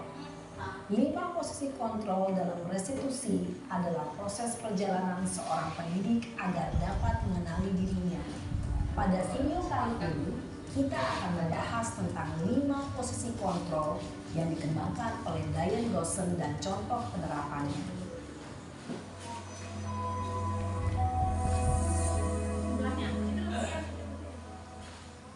5 posisi kontrol itu adalah 1. Posisi penghukum, 2. Posisi pembuat merasa salah, 3. Posisi teman, 4. Posisi pemantau atau monitor, dan 5. Posisi manajer. Untuk lebih memahami kelima posisi tersebut, mari kita saksikan kasus Naren yang terlambat hadir sekolah dan melihat bagaimana kelima posisi kontrol dalam menghadapi masalah tersebut.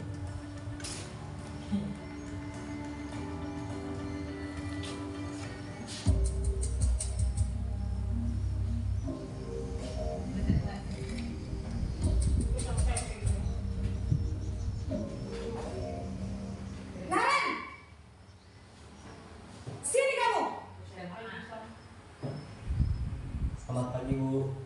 Selalu terlambat. Kamu deh, pasti terlambat. Maaf Bu, saya Apa? Apa coba? Alasan kamu apa lagi? Kapan sih kamu tidak terlambat? Malas sekali ya kamu jadi anak. saya Dasar pemalas. Gak kapok-kapok sih kamu. Sudah berapa kali terlambat? Sana, kamu keliling lapangan basket 2 kali. kenapa saya harus keliling lapangan basket Bu? Kenapa? Kamu mau lawan ibu? Berani-beraninya jawab. Sudah terlambat, masih berani jawab pula. Sekarang, keliling lapangan basket 5 kali sekalian. Biar kapok. Cepat. Pergi sana ke lapangan basket. Posisi penghukum biasanya berbicara dengan nada tinggi, menghardik, menunjuk-nunjuk, menyakiti, dan menyindir. Hukuman bisa berupa fisik maupun psikis. Ibu dan bapak guru hebat. Dampak yang terjadi pada murid ketika guru berada pada posisi penghukum ada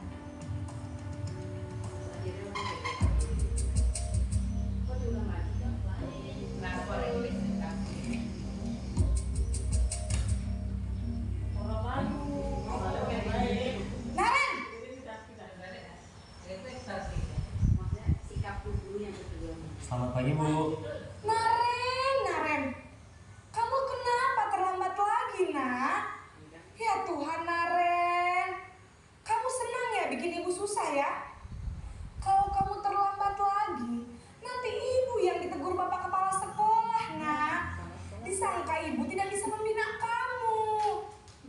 Duh, gimana ini? Maaf Bu. Duh, Gusti Naren. Kamu suka ya kalau ibu ditegur bapak kepala sekolah? Terus, sekarang ibu harus tulis apa ini di buku absen? Ini kamu sudah sering terlambat loh. Ibu harus apa coba? Maaf Bu. Maaf sekali. Ya sudah, lain kali jangan bikin ibu susah lagi ya nak ya. Ibu tidak akan kuat lagi kalau kamu begini terus. Bisa jantungan kalau ibu ditegur bapak kepala sekolah. Sana cepat ke kelas. Maaf ya Bu. Maaf sekali. posisi pembuat rasa bersalah berbicara dengan nada tenang, cenderung lembut. Namun kata-kata yang diutarakan membuat murid merasa menjadi orang yang gagal, memandang buruk dirinya sendiri, merasa tidak berharga, dan tidak sanggup membahagiakan orang lain. Ketika guru mengambil posisi pembuat rasa bersalah, murid akan menganggap dirinya yang bersalah dan ia akan menyimpan emosi negatif tersebut di dalam dirinya.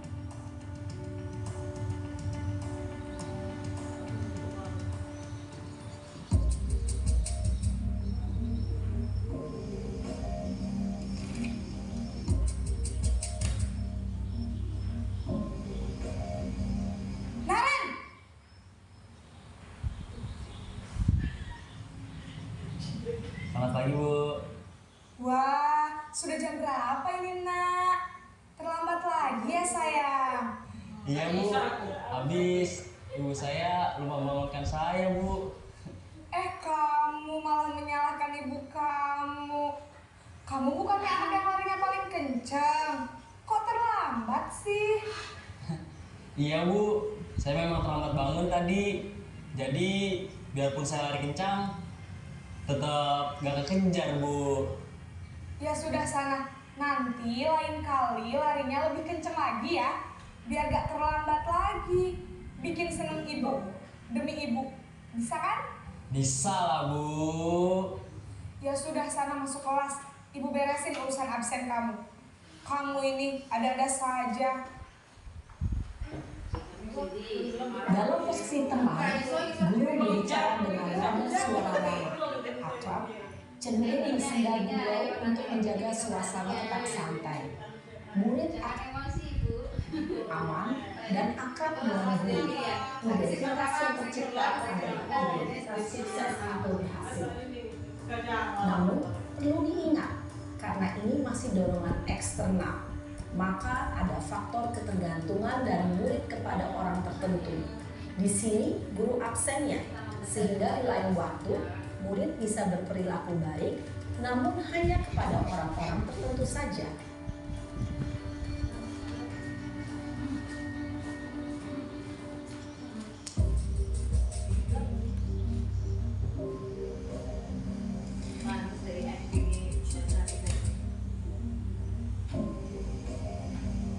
Naren,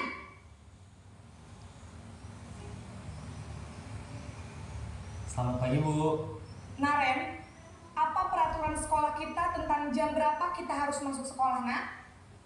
Kita harus di sekolah jam 7, Bu. Iya betul, sekarang sudah jam 7.20. Naren sudah tahu konsekuensinya jika terlambat hadir. Paham, Bu. Saya harus tinggal kelas pas jam istirahat selama 20 menit. Iya benar, konsekuensinya demikian. Jadi nanti jam 9.30 pas istirahat, kamu harus tinggal di kelas, kerjakan tugas tambahan untuk ketertinggalan kamu, ya? Baik, Bu. Posisi pemantau mengandalkan penghitungan atau data untuk mengontrol murid. Guru mengarahkan murid berdasarkan peraturan dan konsekuensi. Seorang pemantau menunjukkan bahasa tubuh dan ekspresi wajah yang datar dan cenderung formal.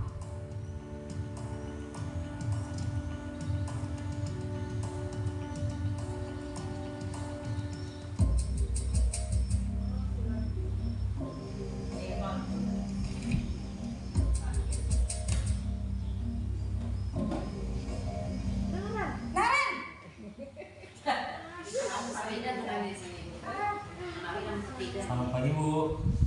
Selamat pagi, Naren. Maaf, Bu. Saya terlambat. Iya, sekolah masuknya jam 7, sekarang sudah jam 7.20. Jadi sekarang bagaimana ini, Naren? Maaf, Bu. Saya lupa setel alarm saya semalam.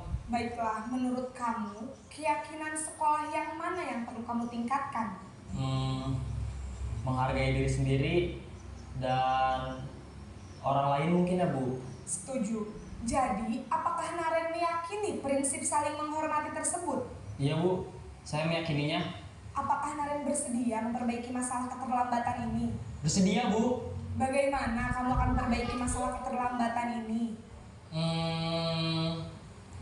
Saya akan coba untuk tidak lupa menyetel alarm saya, Bu.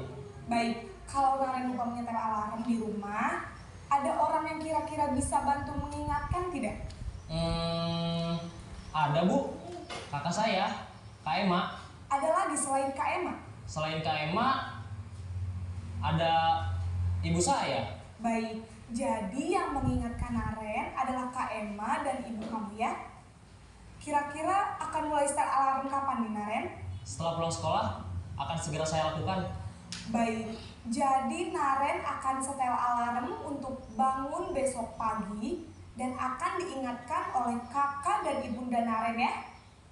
Ada lagi yang mungkin perlu dilakukan, Naren, agar tidak terlambat bangun lagi? Tidak ada, Bu. Baik, Naren, terima kasih untuk kerjasama kamu. Sekarang kamu perlu kembali ke kelas untuk belajar. Baik, Bu. Terima kasih. Posisi manajer adalah posisi kontrol yang disarankan untuk membimbing murid memiliki sikap disiplin yang positif.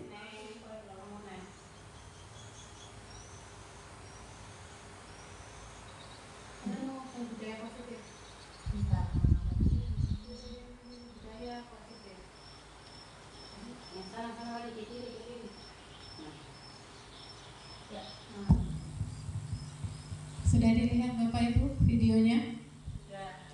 5 posisi kontrol kita sebagai guru. Kira-kira dari 5 itu mana yang akan diterapkan Bapak Ibu? Yang menghukum, pembuat orang merasa bersalah, teman, monitor, atau manajer? Yang manajer ya Bapak Ibu. Jadi kalau penghukum itu anak akan merasa efeknya akan merasa dendam. Biasanya seperti itu ya, aku dihukum sama itu. Kalau membuat orang merasa bersalah, membuat dia akan, siswa tersebut akan merasa sedih bahwa dia sudah menyakiti hati Kalau teman, bagaimana Bapak Ibu? Iya, biasanya dulu sebelum saya mengetahui materi ini, banyak yang saya laksanakan itu sebagai teman. Kenapa? Karena kalau menurut saya itu teman itu supaya anak itu mau terbuka dengan kita. Teman itu mereka bagaimana mengetahui kelemahan dan kekurangan mereka. Tetapi ternyata itu efeknya salah ya Bapak Ibu ya. Sebagai pemantau, biasanya sering sih saya sebagai pemantau, kamu nanti istirahat, dirampok nenek menulis seperti itu. Tetapi ternyata yang harus dilakukan adalah sebagai manajer. Manajer itu adalah posisi terakhir, posisi di mana guru berbuat sesuatu bersama dengan murid dan mempersilahkan murid dengan mempertanggungjawabkan perilakunya tanpa membuat mereka merasa bersalah. Kemudian segitiga restitusi. Segitiga restitusi ini adalah langkah-langkah yang harus kita lakukan ketika kita berada pada posisi manajer. Yang pertama adalah menstabilkan identitas. Setiap orang itu pasti pernah melakukan kesalahan, dan kamu bukan satu-satunya orang yang pernah melakukannya. Jadi ketika ada siswa kita yang sedang mempunyai masalah, maka yang harus kita lakukan apa? Yang pertama kita harus berbicara dengan mereka, berbicara dengan anak tersebut. Kita tanya, kenapa kamu melakukan ini? Kita stabilkan dulu identitasnya. Misalnya kayak yang kemarin itu saya pernah melakukan segitiga restitusi. Ada siswa yang tidak mau melaksanakan piket. Alasannya, saya nggak mau piket Bu, karena saya mau bermain sama teman-teman. Saya tanya, kenapa kok nggak piket? Saya mau main teman-teman. Nah, menstabilkan identitas itu yang pertama bermain. Siswa itu kodrat alamnya adalah siswa itu sifatnya ingin bermain. Pasti semua siswa, apalagi anak-anak SD itu kan senang bermain, tapi dia lupa akan tanggung jawabnya. Dan semua orang pasti pernah melakukan kesalahan. Tapi kita tidak boleh, kamu ini salah seperti itu tidak boleh. Kita harus menstabilkan terlebih dahulu supaya mereka tidak takut. Yang kedua, menanyakan keyakinan. Jadi Bapak Ibu, sekarang itu kita itu harus membuat keyakinan kelas, bukan peraturan kelas. Keyakinan kelas itu sesuatu yang harus kita sepakati bersama guru dan murid. Di dalam kelas ini misalnya kalau peraturan kan tidak boleh membuang sampah, itu termasuk peraturan. Tapi keyakinan kelas, ayo kita sama-sama menjaga kebersihan. Itu keyakinan kelas. Maka bagaimana mereka menjaga keyakinan kelas tersebut, melaksanakan keyakinan kelas tersebut? Menanyakan keyakinan, kamu meyakini nggak apa yang ada di dalam kesepakatan kelas kita? Misalnya di kelas kita itu harus menjaga kebersihan. Kita menjaga kebersihan secara bersama-sama. Kamu harus yakin bahwa keyakinan kelas itu harus kita laksanakan. Kemudian yang terakhir, validasi tindakan yang salah. Kamu tentu punya alasan mengapa melakukan itu. Adakah cara yang lebih efektif untuk mendapatkan apa yang kamu butuhkan? Jadi yang cara yang terakhir itu, gimana caranya supaya kamu tetap bisa bermain bersama teman-temanmu tanpa meninggalkan tanggung jawabmu di kelas. Bukan kita nggak boleh main, kamu harus piket dulu, bukan seperti itu. Tapi mencari solusinya, gimana sih biar kamu bisa bermain sama teman-temanmu, tetapi kewajibanmu, tanggung jawabmu harus dilaksanakan terlebih dahulu. Maka mereka akan berpikir, oh iya, tanggung jawabku saya laksanakan dulu, baru saya mau bermain. Seperti itu. Jadi nggak boleh kita melarang, kita harus mengarahkan, mencari solusi. Bagaimana anak tersebut tidak tertekan, bagaimana anak tersebut tidak merasa takut. Restitusi merupakan proses kolaboratif yang mengajarkan murid untuk mencari solusi setiap masalah dan membantu murid berpikir tentang orang seperti apa yang mereka inginkan. Jadi restitusi itu mencari solusi tanpa menyalahkan. Kita harus mencari akar masalahnya. Apa sih yang mau mereka lakukan dalam tindakan tersebut? Mau jadi apa dalam tindakan tersebut? Bagaimana mereka harus memperlakukan orang lain? Ketika peserta didik berbuat kesalahan, maka guru dapat membimbing, membuat evaluasi diri tentang cara untuk memperbaiki kesalahan sehingga mereka dapat kembali kepada komunitas dengan pribadi yang lebih kuat. Jadi kita itu harus memberikan solusi tanpa harus menyalahkan mereka, tanpa harus meninggalkan kodratnya. Bapak Ibu, saya sudah mempraktikkan sebuah segitiga restitusi yang ada di kelas saya. Apa sih segitiga restitusi itu? Segitiga restitusi adalah solusi tindakan yang akan menyelesaikan suatu masalah di dalam kelas. Nah, berikut adalah praktek segitiga restitusi. Yang pertama, langkah-langkah yang saya lakukan yaitu menstabilkan identitas terlebih dahulu, kemudian menanyakan keyakinan kelas, dan yang terakhir adalah validasi tindakan. Nah, ini adalah praktek segitiga restitusi yang sudah saya laksanakan di dalam kelas. Adapun kasus yang ada di dalam kelas saya yaitu terdapat salah satu siswa yang tidak melaksanakan piket pada jadwal kegiatan piket anak tersebut. Berikut tampilan videonya.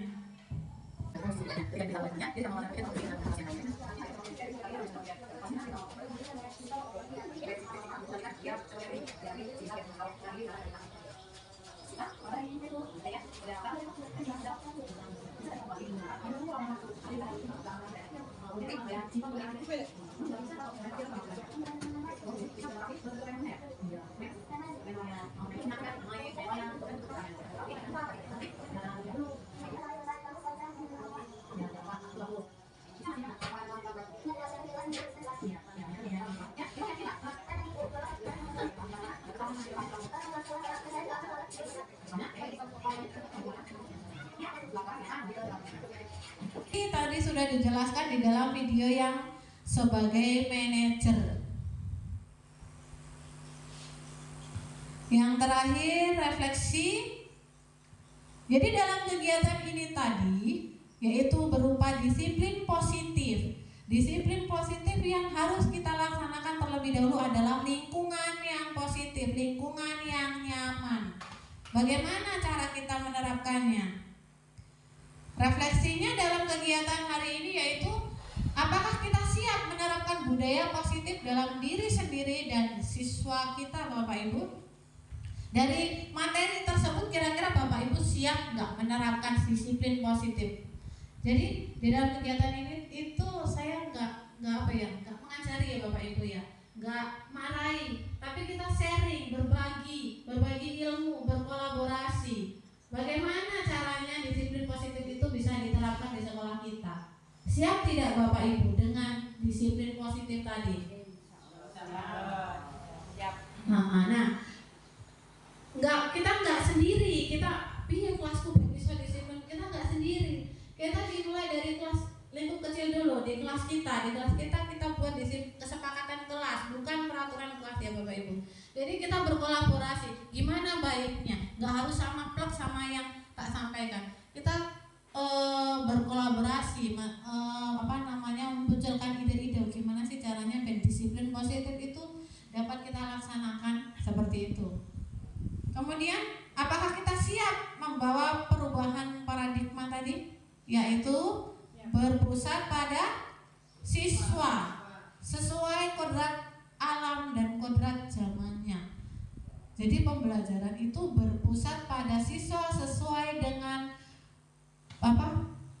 profil pelajar Pancasila.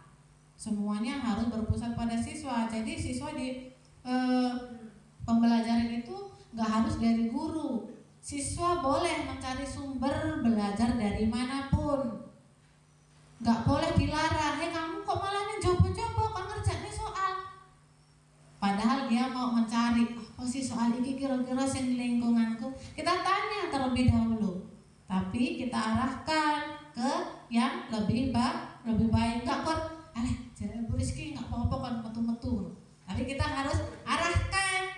Nggak boleh ditok-tok nih aja, apa tujuannya mereka seperti itu. Jadi kita asah bakat dan potensinya. Jadi kita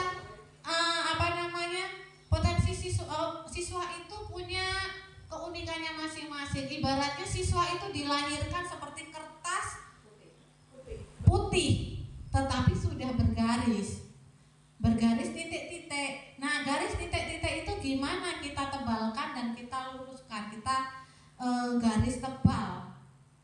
Nah, caranya posisi kita seperti itu. Kita siswa itu punya bakatnya sendiri-sendiri, potensinya sendiri-sendiri. Mereka ada yang potensinya di akademik, matematika pinter, tapi dia olahraga nggak pinter. Biasanya ada seperti itu Bapak Ibu ya. Ada olahraganya pinter tapi akademiknya kurang, berarti dia tidak sesuai dengan potensinya. Bagaimana harusnya diasah sesuai dengan potensinya. Lanjut Bu Diana. Nah, ini adalah contoh penerapan yang sudah dilaksanakan di sekolah SDN 1 Sidomukti. Jadi secara tidak langsung itu kita sebagian dari profil pelajar Pancasila sudah kita terapkan di sekolah, walaupun belum maksimal dan belum konsisten. Yang pertama, menumbuhkan siswa bernalar kritis dengan cara mereka bekerja kelompok, mencari ide supaya memecahkan suatu masalah dalam kelompok. Mereka akan belajar berkolaborasi, mereka akan berbagi ide bagaimana cara memecahkan masalah tersebut. Itu pendidikan berpusat pada siswa.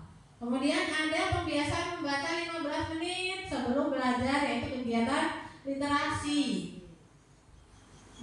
Kemudian ada penerapan di sekolah, yaitu bergotong royong dengan melaksanakan Jumat Sedekah.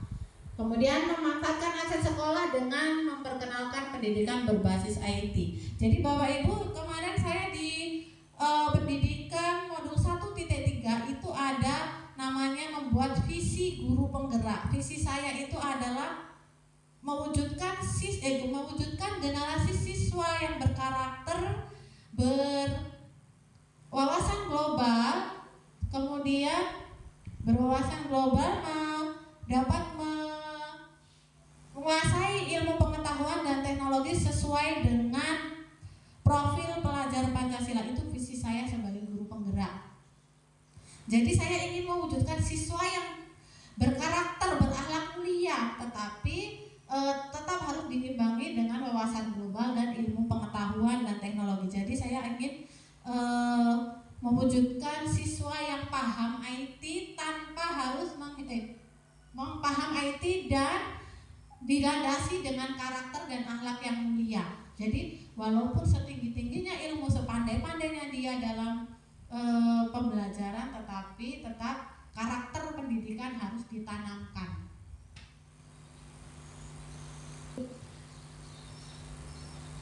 Nah, itu tadi disiplin positif yang sudah saya diseminasikan, yang sudah saya sampaikan. Kenapa materi ini harus saya sampaikan? Semoga bisa menjadi wawasan baru, ilmu baru untuk Bapak Ibu.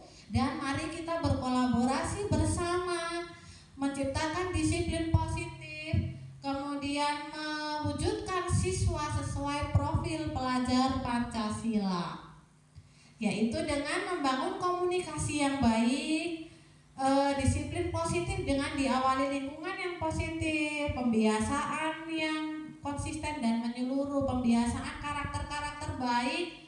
Karakter yang baik yang dilandasi pertama 5S: senyum, salam, sapa, sopan, dan santun. Nah, itu harus dilaksanakan secara konsisten, karena kita adalah teladan bagi siswa, maka kita harus melaksanakan sesuatu yang baik itu dengan cara konsisten supaya mereka dapat mengikuti. Guru sebagai manajer, fasilitator, dan motivator. Guru itu sebagai manajer, sebagai fasilitator, memfasilitasi, menuntun mereka menjadi seorang motivator untuk siswanya. Lanjut, Bu. Itu tadi disiplin positif yang harus kita terapkan di sekolah kita FGN 1 Sidomukti ini. Ya Bapak Ibu ya, siap untuk mewujudkan siswa profil pelajar Pancasila? Iya. Nah, dari materi yang sudah saya sampaikan tadi, mungkin Bapak Ibu ada yang ingin bertanya? Boleh ditanya? Boleh, Bu. Boleh. Tanya. Bagaimana cara menanamkan karakter yang baik kepada siswa tanpa harus selalu diingatkan? Bagaimana menanamkan karakter yang baik kepada siswa tanpa harus diingatkan setiap hari ya Bapak Ibu ya. Jadi mau iya Ibu ada yang dari materi tersebut mungkin ada yang bisa menjawab, memberikan solusi, ada? Boleh, sekilas boleh.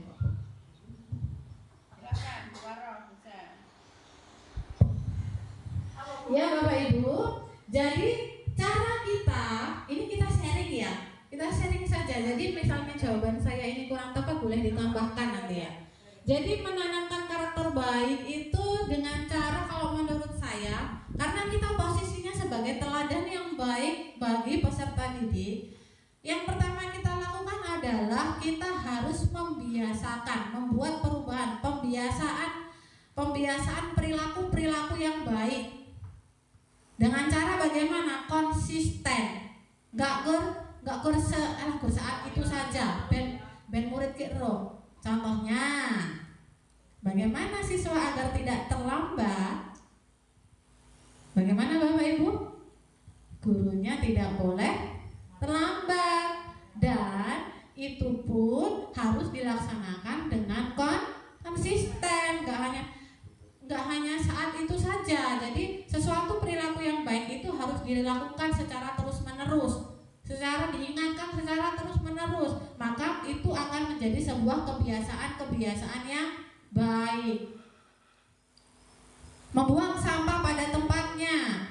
Biasanya anak-anak kalau nggak diingatkan nggak mau buang sampah, maka kita harus mendahului perilaku membuang sampah. Nggak harus kamu buangan sampah itu, nggak harus nyuruh, kita buat sendiri. Maka mereka akan tumbuh rasa kebiasaan, guru jengkok sampah, masa nggak malu. Tapi kita harus memberikan arahan terlebih dahulu, motivasi terlebih dahulu, dan kita lakukan dengan konsisten. Itu ya Bu ya. Mungkin ada yang bisa menambahkan Tuan? Bu.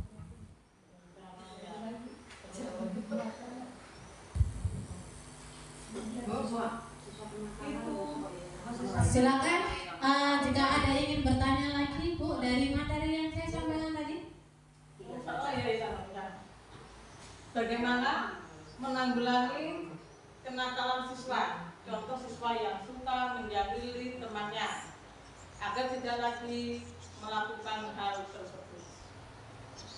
Bagaimana menanggulangi kenakalan siswa? Contohnya siswa yang sering menjahili temannya di dalam kelas ya. Mungkin di kelas banyak ya Bapak Ibu ya. Ada ya, nggak banyak tapi ada ya. Jadi siswa yang jahil itu pasti ada motivasinya. Siswa berperilaku itu ada motivasinya. Untuk apa dia melakukan itu? Ibu tanya dulu, panggil dulu, dipanggil, duduk berdua, ditanya. Ngapa sih nak kok kamu kayak gitu? Kan temenmu kesakitan kalau kayak gitu. Ditanya, misalnya dia jawabannya, saya tuh pengen iseng aja loh Bu, cuman iseng loh Bu, cuman kayak gitu aja loh Bu. Nah, berarti seperti materi tadi, ibu harus memenuhi kebutuhan dasarnya. Apa kebutuhan dasarnya ketika anak itu menjahili temannya? Kebutuhan dasarnya adalah rasa diterima. Rasa ingin diterima itu ciri-cirinya anak itu pasti ingin berkelompok, bergabung, ingin perhatian. Oh, berarti kamu ini ingin diperhatikan, berarti kamu ini ciri-ciri siswanya yang ingin merasa diterima oleh siswa lain, maka dia mencari suatu keanehan supaya dia itu menarik perhatian orang lain. Kemudian menggunakan segitiga restitusi yang tadi, yang bertanya, apa sih nak kamu kok melakukan tadi? Saya hanya iseng bu. Isengnya dengan apa? Saya cuma jawil temannya aja kok bu, nggak apa-apa kok, cuma itu aja. Ibu tanya, iya, jawil temennya itu nggak apa-apa, itu menyapa. Tetapi kira-kira efek temenmu bagaimana? Nangis. Kira-kira temenmu itu kesakitan nggak kok jawil kayak gitu? Sakit. Maka apa yang harus kamu lakukan supaya temenmu itu nggak kesakitan? Biar kamu ini bisa berteman dengan yang lainnya. Menyapanya saja tanpa hanya menjawil seperti itu. Jadi dilakukannya dengan segitiga restitusi, yaitu menstabilkan identitas, menanyakan keyakinan kelas. Keyakinan kelas itu harus dipampang di sekolah, di kelas masing-masing. Kamu mau yakini nggak keyakinan kelas kita itu apa? Nggak boleh berisik, nggak boleh membuat kegaduhan seperti itu. Kemudian validasi tindakan yang salah, yaitu mencari solusi supaya mereka tetap bisa bergabung dengan teman-temannya tanpa harus menyakiti ataupun tanpa harus membuat mereka merasa bersalah. Seperti itu kiranya Bu ya. Ada yang ingin menambahkan? Siapa tahu dengan jawaban saya?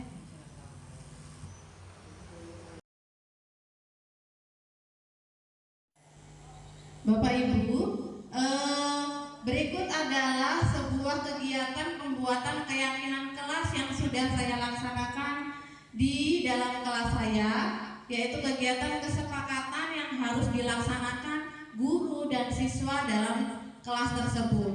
Berikut adalah video pembuatan keyakinan kelas saya bersama murid saya kelas 5. Silahkan dilihat terlebih dahulu.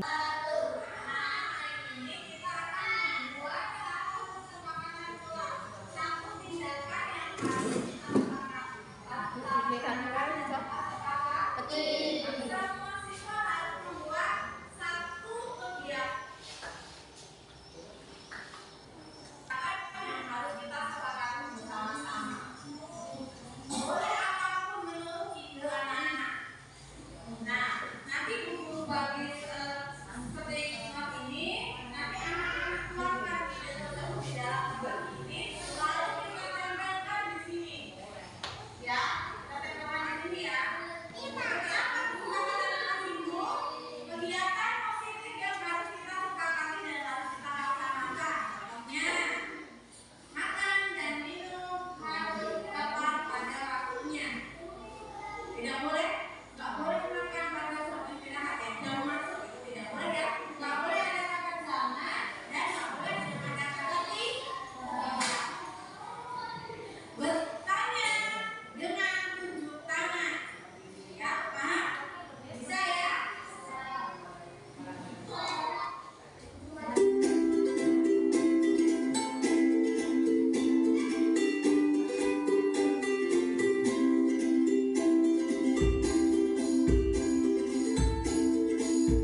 Bapak Ibu, demikian tadi kesepakatan kelas yang sudah saya buat.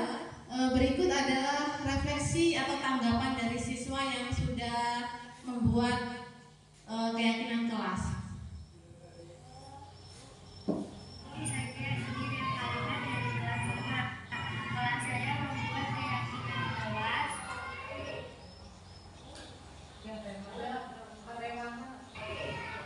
Kegiatan yang harus disepakati bersama-sama menjadikan dialog bertanggung jawab, saling menghormati, dan tertib di dalam kelas. Sekian, terima kasih.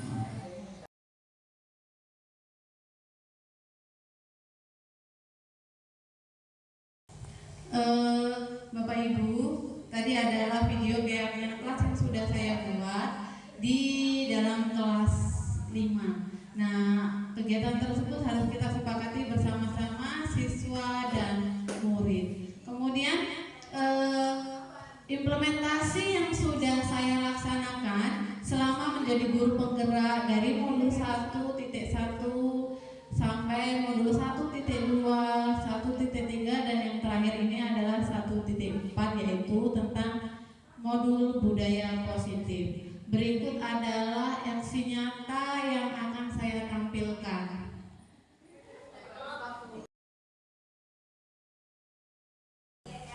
Berikut adalah aksi nyata yang sudah saya laksanakan di SDN 1 Sidomukti dalam kelas 5 kami, yaitu yang pertama aksi nyata modul 1.1, saya mengambil pembelajaran yang berpusat pada murid.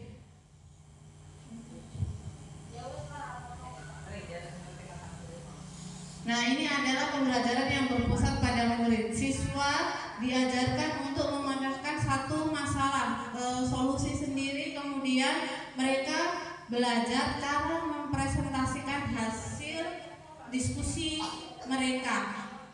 Kemudian aksi nyata modul 1.2, yaitu tentang modul peran dan nilai guru penggerak. Yang saya ambil adalah pembelajaran inovatif. Sesuai dengan nilai dan peran guru penggerak, maka pembelajaran inovatif itu adalah pembelajaran yang menggunakan media pembelajaran yang menggunakan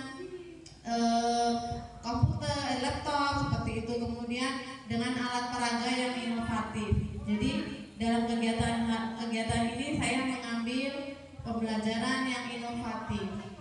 Kemudian aksi nyata 1.3, yaitu tentang visi guru penggerak.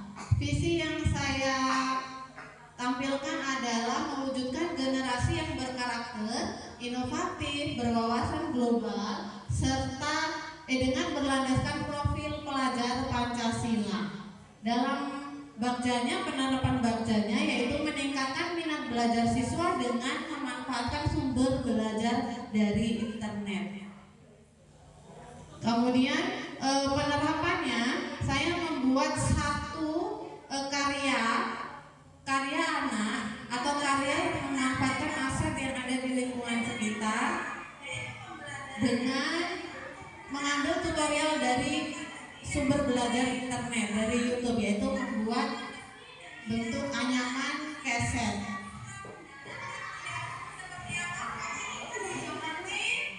Berikut adalah kegiatannya.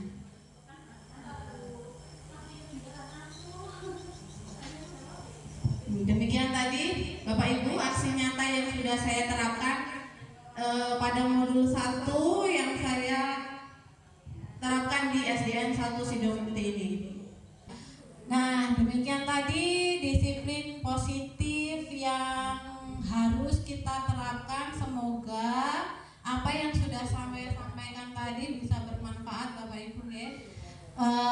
Dapat kita laksanakan dengan baik, dapat diterima Bapak Ibu, dan saya mohon doa, dukungan, arahan, bimbingannya Bapak Ibu supaya saya dapat melaksanakan kegiatan calon guru penggerak ini di kegiatan-kegiatan selanjutnya. Semoga kegiatan tersebut dapat saya laksanakan dengan lancar. Amin. Mungkin itu saja Bapak Ibu diseminasi materi yang saya sampaikan.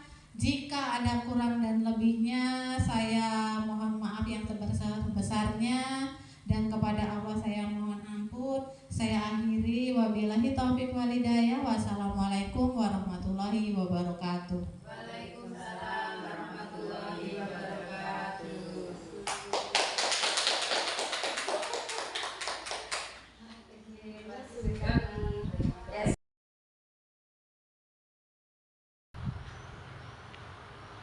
Ya, alhamdulillah kegiatan aksi nyata yang dilaksanakan Ibu Rizky sudah sangat luar biasa dan mudah-mudahan akan membawa pengaruh positif kepada warga SDN 1 Sidomukti. Kepada guru-guru yang saya lihat antusias dalam penyambutan materi yang disampaikan tadi, menjadi ilmu baru untuk para dewan guru yang ada di SDN 1 Sidomukti.